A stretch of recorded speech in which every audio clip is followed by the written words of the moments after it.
So here's my vent. Already taken out a lot already.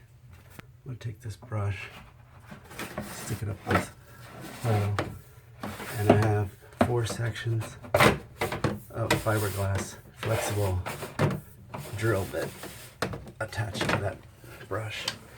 So I'm gonna operate the drill here.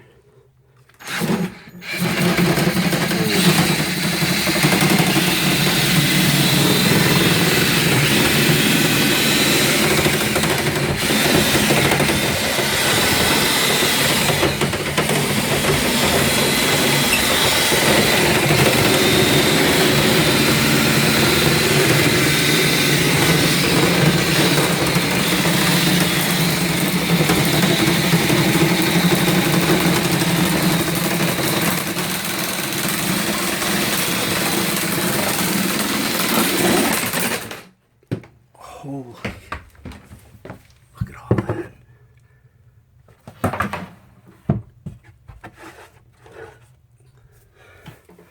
So that all was in there.